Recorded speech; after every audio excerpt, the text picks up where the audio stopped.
నమస్తే నేను మీ అన్నపూర్ణ. ఇగోండి ఈరోజు కొరమీను చేపతో పులుసు పెట్టుకుందామండి. ఇగోండి కొరమీను చేప తీసుకొచ్చాండి ఈరోజు మాకు పొద్దున్నే వెళ్ళి. ఇగోండి కొరమీను చేపతో పులుసు పెట్టి చూపిస్తాను నేను ఎలా చేస్తాను. నేను సేమ్ మామూలు చేప కూర లాగానే వండుతాను, కానీ దీని టేస్ట్ చాలా బాగుంటుంది కదా. ఇగోండి దీన్ని కూడా చేసి చూపిద్దామని నేను పెడుతున్నాను ఈరోజు. కొరమీనులోకి ఫస్ట్ కొంచెం అల్లం పేస్ట్ వేసుకున్నాము. నేను అన్ని ఇట్లనే కలిపి పెట్టేసుకుంటానండి, టేస్ట్ బాగుంటుంది. అల్లం పేస్ట్ ఒక 2 స్పూన్లు వేసుకున్నాను. రాళ్ళు ఉప్పండి ఒక స్పూన్ వేసుకుంటున్నాను. కారము మసాలా కారం అండి, మాది మసాలా కారం ఊరి నుంచి పంపించారని చెప్పాను కదా, మసాలా కారము. దీంట్లోనే మనకి ఆమదము, జీలకర్ర, ధనియాలు అన్ని మసాలాలు అన్నీ ఉంటాయండి. ఒక 4 స్పూన్లు దాకా నేను కారం వేసుకుంటున్నాను. 1 స్పూను పసుపు, మనం పులుపుకు తగ్గట్టు కారం వేసుకోవాలండి. ఒక 2 డబ్బాల కరివేపాకు, నేను 3 ఉల్లిపాయలు కోసుకున్నానండి. 3 ఉల్లిగడ్డలు, ఒక 10 పచ్చిమిరపకాయల దాకా ఇట్లా సీల్ చేసి వేసుకున్నాను. ఇప్పుడు నూనె పోసుకుందామండి. నూనె చేపల కూరలో కొంచెం నూనె ఎక్కువ వేసుకుంటేనే టేస్ట్ బాగుంటుందండి. నేను ఒక 6-7 స్పూన్లు దాకా వేస్తున్నాను. చేపల కూరలోకి నూనె, చింతపండు, ఉప్పు, కారం టేస్ట్ వస్తుందండి బాగా. ఇదిగోండి నేను ఒక 7 స్పూన్లు పోసాను. ఇప్పుడు బాగా కలిపేసుకుందాము. ఇదిగోండి మన నూనె, ఉప్పు, కారము, పసుపు, ఉల్లిపాయలు, పచ్చిమిరపకాయలు, కరివేపాకు మొత్తం వేసి ఇట్లా కలిపేసుకోవాలండి. చేపల కూరకి, చేపల ముక్కలకు మొత్తం ఇట్లా పట్టి చేసుకోవాలి. టేస్ట్ మాత్రం చాలా చాలా బాగుంటుందండి. ఇట్లా చేసుకొని చూడండి ఒకసారి. ఇప్పుడు చింతపండు పులుసు పోసేసుకున్నామండి. చింతపండు పులుసు ఫస్ట్లోనే మనము మసాలా పెట్టిన తర్వాత ముక్కలు వేయడం కన్నా ముక్కలతో పాటు చింతపండు పులుసు పోసుకుంటే ఈ ముక్క అన్నది పులుపు, కారం, ఉప్పు బాగా పట్టుకుంటుందండి. పట్టుకొని టేస్ట్ బాగుంటుంది. మనం కొంతమంది చింతపండుని ఉడకబెట్టేసుకొని పులుసు ఉడకబెట్టుకున్న తర్వాత ముక్కలు వేసుకుంటాం కదా, అట్లా కాకుండా ఒకసారి ఇట్లా ట్రై చేయండి. స్టార్టింగే మనం చింతపండు పులుసు పోసుకోవడం వల్ల ముక్క కూడా పులుపు పట్టుకుంటుంది, టేస్ట్గా ఉంటుంది. తినేటప్పుడు కూడా పుల్లపుల్లగా మంచి కారంగా ఉప్పుగా ముక్క కూడా టేస్ట్ చాలా బాగుంటుంది. ఇప్పుడు మనం చింతపండు పులుసు పోసుకున్నాము. ఇవ్వండి ఇవి 1.5 కేజీ చేపలండి. 1.5 కేజీ చేపలకి ఇదిగోండి నేను ఇంత చింతపండు వేస్తున్నాను.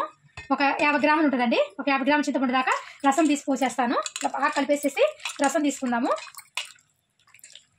నేను అల్లం పేస్ట్ కూడా ముందే వేసేసానండి. తర్వాత పొడి మసాలా ఒకటి రెడీ చేసుకొని వేసుకుందాము. ఇవ్వండి పులుసు ఇట్లా పోసేసేయండి. చింతపండు నుంచి మీకు ఎంత పులుపు వస్తుందో అంత పులుపు పోసేయండి. ఎందుకంటే మన కారము, పచ్చిమిరపకాయలు కూడా మరిన్ని వేసుకున్నాం కాబట్టి మనకి కూర అసలు పుల్లగా అనిపించదండి, బాగుంటుంది తింటే టేస్ట్. మనం ఇంత చింతపండు వేసుకున్నా కూడా అది మనకి కారం వల్ల, వాళ్ళ పచ్చిమిరపకాయల వల్ల అసలు మనకి పులుపు అనిపించదు.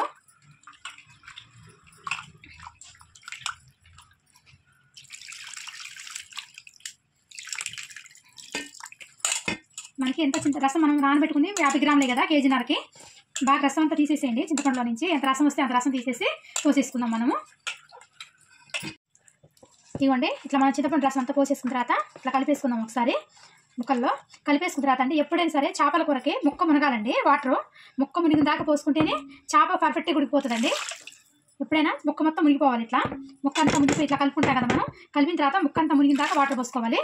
ఇవ్వండి నాకు కరెక్ట్గా వచ్చేసింది, చూసారు కదా. ఇప్పుడు పొయ్యి పెట్టేసుకుంటాను. ఇంకా ఇవ్వండి మనం కలిపి పెట్టేసుకున్నాం కదా కూర, పక్కన పెట్టేసుకొని మూత పెట్టి పక్కన పెట్టుకొని మసాలాకి బాండి పెట్టేసుకున్నానండి. ఫ్రై చేసుకోవడానికి చిన్న బాండి పెట్టుకొని ఇవ్వండి 1 స్పూను మెంతులు, 1 స్పూను జీలకర్ర, ఇవ్వండి ఒక 5-6 మిరియాలు,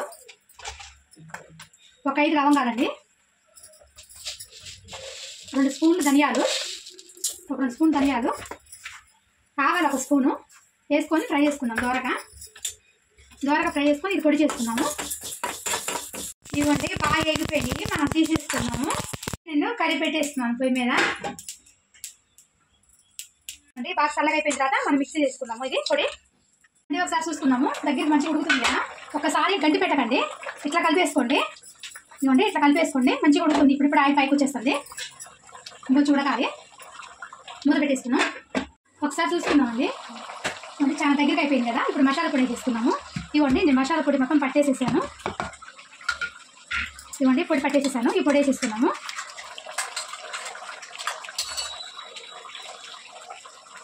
పొడి వేసేసాను కదా. ఒకసారి మనము కలిపేసుకున్నాము. గడ్డి పెట్టకుండా ఇట్లా క్లాత్ పెట్టి ఇలా తిప్పేసుకున్నాము మసాలా పొడి మొత్తం. ఇవ్వండి చాలా దగ్గరికి అయిపోయింది. ఇంకా 2 నిమిషాల నుంచి కూడా సరిపోతుంది. మసాలా పొడి ఏం కానీ ఇంకొంచెం దగ్గరికి అయిపోతుంది. అలా పెట్టేసుకొని కొంచెం కొత్తిమీర వేసేసుకున్నామండి. కొంచెం కొత్తిమీర వేసేసుకొని మూత పెట్టేసుకొని కొంచెం మంట మీడియంలో పెట్టుకొని ఒక 2 నిమిషాలు ఉడికిచ్చేసుకున్నాము. మంట మీడియంలో పెట్టుకున్నాం. ఒకసారి చూసుకున్నామండి. 2 నిమిషాలు అయిపోయింది. ఇదిగోండి కర్రీ అయిపోయింది. చాలా దగ్గరికి వచ్చేసి చూసారు కదా, ఆయిల్ మొత్తం పైకి వచ్చేసింది. ఇదిగోండి కర్రీ మొత్తం దగ్గర ఉడికిపోయింది. ఇంక మనం గ్యాస్ ఆపేసేసుకున్నాము. ఇంకా అయిపోయిందండి కొరమీను పులుసు. గ్యాస్ ఆపేస్తున్నాను.